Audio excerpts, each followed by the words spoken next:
If you're over 60 and you've been trying to eat healthy, this conversation may surprise you. Because some of the very fruits we were taught to trust can work against us at this stage of life, especially if we're dealing with blood sugar swings, digestion issues, inflammation, medication use, or that frustrating feeling that our body no longer responds the way it used to. And I want to start here, gently, because I know how confusing this can be. You do your best. You buy the fruit. You slice it up. You tell yourself, I'm making a good choice. And yet you still feel puffy, tired, achy, hungry again an hour later, or just not quite right. I have been there. I really have. When I was in my 50s and my body started changing in ways I did not understand, I remember doing all the healthy things and still feeling exhausted, wired, inflamed, and honestly a little betrayed by my own routine. That is one reason I care so much about these small daily habits, because the little things we repeat every day shape how we feel. So today I want to walk you through 4 fruits that may not be the best everyday choice for many women over 60. And then I'm going to share 4 fruits that can be much more supportive for energy, memory, circulation, inflammation, and steady vitality. This is not about fear. It is about wisdom. It is about matching your choices to the body you live in now, not the one you had at 30. And as we go, I want you thinking about your own life. Which fruits do you reach for most often? Do you ever notice bloating, reflux, sugar crashes, cravings, brain fog, or sore joints after eating certain foods?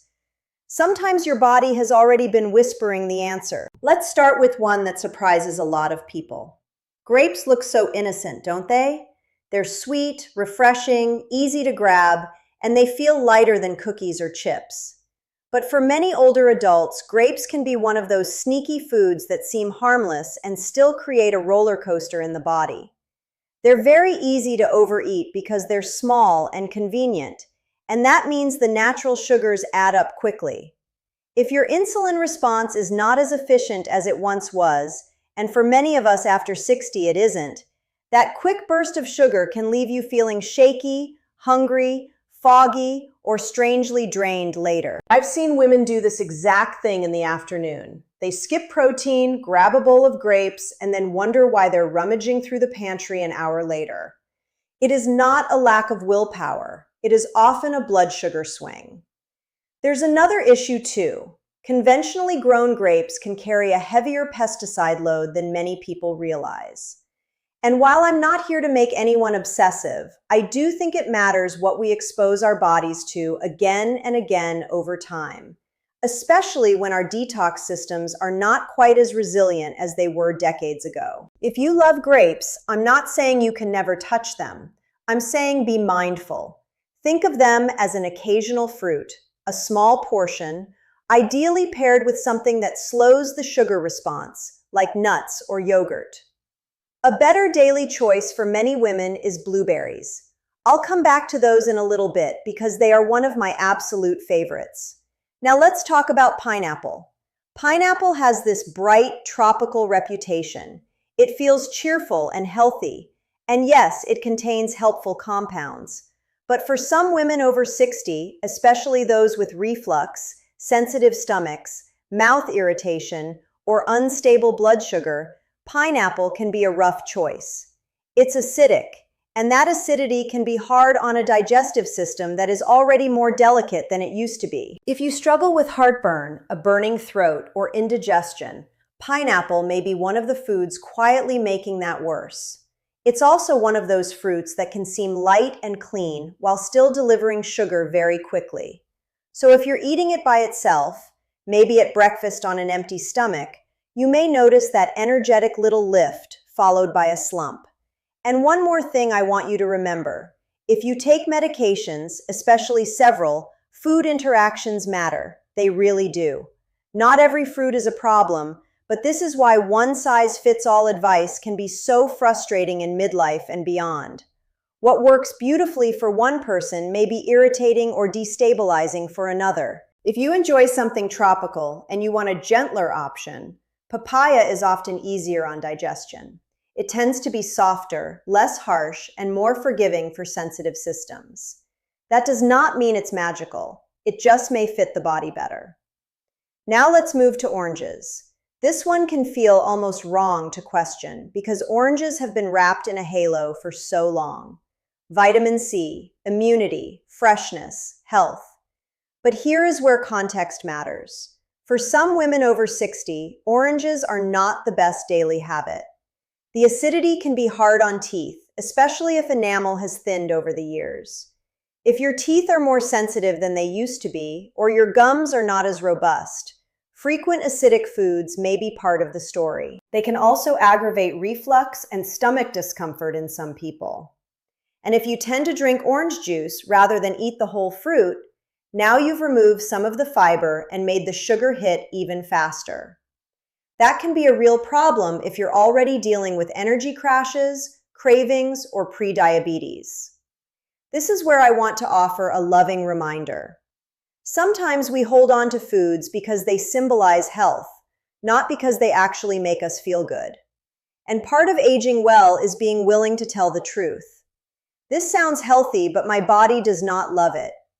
That is wisdom, not restriction. If vitamin C is what you're after, there are other ways to get it. Strawberries can be wonderful. Red bell peppers are absolutely loaded with vitamin C. You do not have to force down oranges every morning to support your immune system. And now, bananas. This is another fruit many people think of as the safe, easy, universal option. But bananas can be tricky for older adults, particularly very ripe bananas. As they ripen, their starches break down and the sugar becomes easier to absorb. That means a soft, spotty banana can act much more like a fast carbohydrate than many people realize.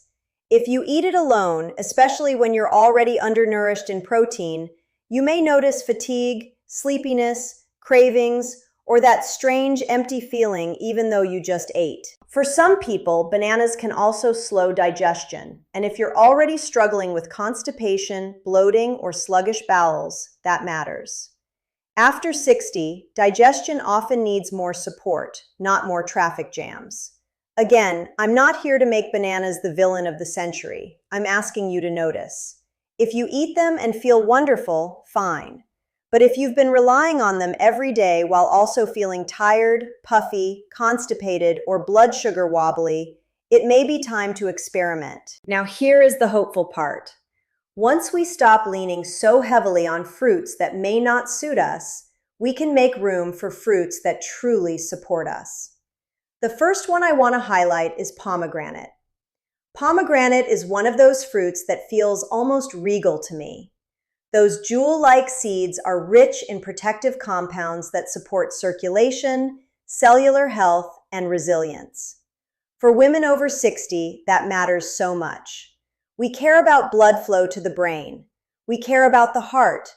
We care about staying mentally sharp, physically steady, and less inflamed. Pomegranate can be a beautiful addition to yogurt, oatmeal, a salad, or just eaten on its own in a modest portion. It feels vibrant, and that's the word I always come back to. Vibrant doesn't have an age limit. Food can help us feel more awake inside ourselves. Then we have blueberries, and I truly adore them. If there is one fruit I wish more women over 60 would eat regularly, it's blueberries. They're rich in plant compounds that support the brain, the blood vessels, and the body's response to inflammation and oxidative stress. In plain English, they help protect the systems that often start to feel more fragile as we age. Blueberries are also one of the gentler fruits when it comes to blood sugar. They're not perfect, nothing is, but they're much steadier for many people than grapes or ripe bananas. You can add them to oatmeal, Greek yogurt, smoothies, or simply eat them by the handful. Frozen is absolutely fine. Don't let perfection keep you from something good. The third fruit is cherries, especially tart cherries or unsweetened tart cherry juice in sensible amounts. Cherries are wonderful for women who are dealing with inflammation, achy joints, poor recovery, or trouble sleeping. I have such a soft spot for anything that helps women sleep because so many of us have spent years waking at 3 a.m., staring at the ceiling, wondering what happened to the body we used to trust. Cherries contain natural compounds that may support a healthier inflammatory response. And tart cherries also contain naturally occurring melatonin. That doesn't mean they're a sleeping pill in fruit form, but they can be a lovely supportive food, especially in the evening. And finally, avocado. Yes, avocado is technically a fruit, and for many women over 60, it is one of the smartest choices you can make. It is low in sugar, rich in healthy fats, satisfying, supportive for the heart, and helpful for steadier energy. It also helps your body absorb nutrients from the rest of your meal. If you put avocado on a salad or alongside vegetables, you're not just adding flavor, you're helping your body use what you're eating more effectively. I love avocado because it feels grounding. It doesn't send you up and down, it nourishes, it steadies. And at this stage of life, steadiness is underrated. We do not need more drama in the body, we need support. So if I were putting this all together simply, here is what I would say. If you're over 60 and you want a fruit routine that better supports your body, be cautious with grapes, pineapple, oranges, and bananas as daily staples, especially if you have reflux, blood sugar issues, medication concerns, or digestive trouble. And consider leaning more into pomegranate, blueberries, cherries, and avocado. Notice I said consider, because this is your body, your life, your experience. I am never going to sit here and treat you like a child who needs a list of rules. You are an intelligent woman. You know things. My job is to help you see patterns and make more informed choices. Aging well is not about punishment. It is not about chasing youth. It is about becoming more honest, more tuned in, more responsive to what truly serves you. Sometimes that means letting go of a food you thought was healthy. Sometimes it means trying something new.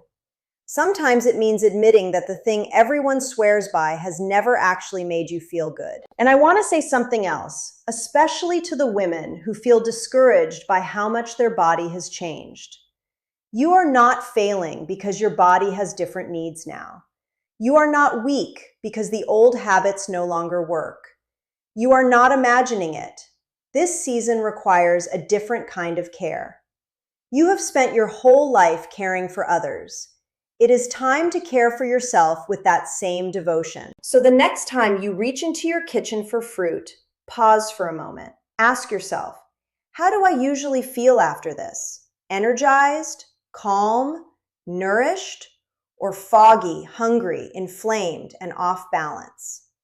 Your body is always giving you information. The goal is not to fear food. The goal is to listen. And remember, one better choice repeated over time can change so much.